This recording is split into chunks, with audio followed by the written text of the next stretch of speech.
parsley, oregano, daun mint. Aneka tanaman herbal ini dapat dengan mudah kita jumpai di pasar swalayan. Digunakan sebagai bumbu dan penyedap masakan, beberapa jenis tanaman kerap diimpor. Adalah Asep Kurnia atau biasa disebut Kang Asep. Ia manfaatkan kawasan Bandung Utara yang subur untuk menanam aneka herbal. Di kawasan Ciburial inilah, 4 tahun lamanya Asep berkutat dengan tanah dan bibit herbal.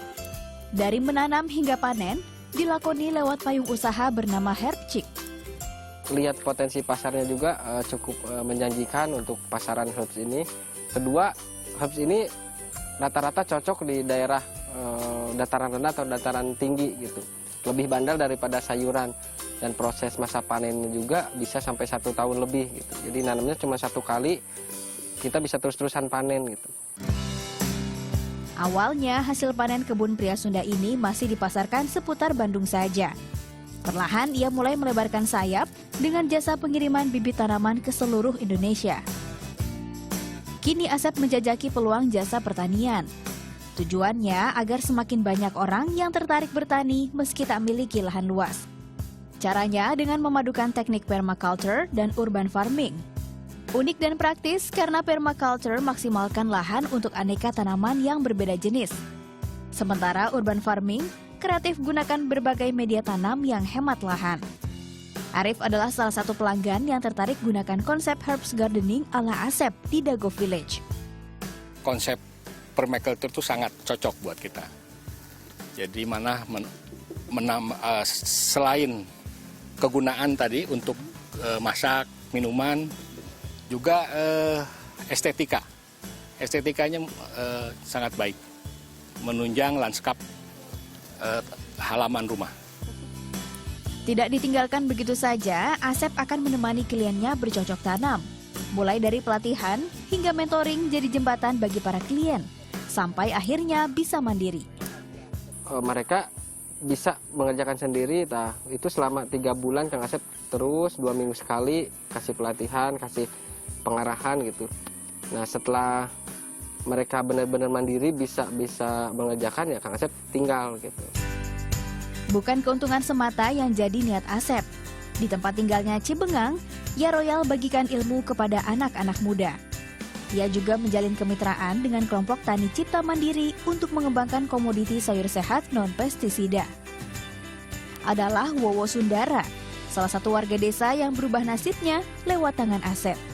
Dari pengangguran tanpa penghasilan, kini Wowo menjelma jadi petani sukses. Jadi kita itu belajar dari salah dulu.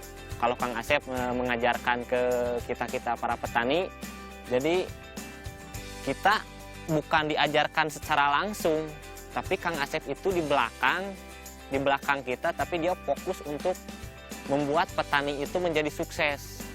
Karena dia serius untuk menjalankan pertanian ini dengan ilmunya dia untuk ke petani-petani di sini yang mau ikut gabung. Tak berhenti sampai di situ, Asep juga membuka kedai di desanya yang diberi nama Warung Langit. Terapkan menu sesuai pola hidup sehat, warung ini tak hanya menyerap hasil panen, tapi juga mengubah sedikit demi sedikit pola makan warga. Saya sering datang ke sini. Di sini juga saya bareng sama teman-teman. Saya di sini lagi nyicipin menu teh rosemary. Rasanya itu manis, wangi. View-nya bagus ya. Udah jarang gitu kita ngelihat pemandangannya dari atas gitu. Soalnya kan kita orang kota lah, enak jadi yang buat hiburan, buat refreshing gitu ya juga ya. Terus gimana ya, suasananya adem. Juga katanya sih di sini ini ya herbal gitu ya.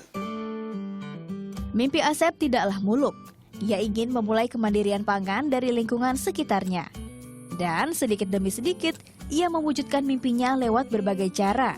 Harapannya kini, semangatnya bertani menular ke seantero negeri.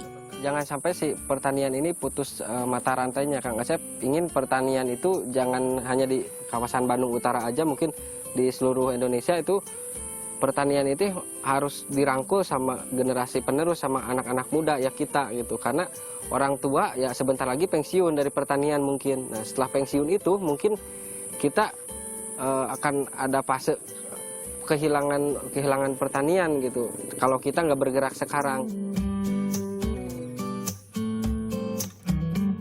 Francisca Wuri, Ari Priambodo melaporkan untuk NET.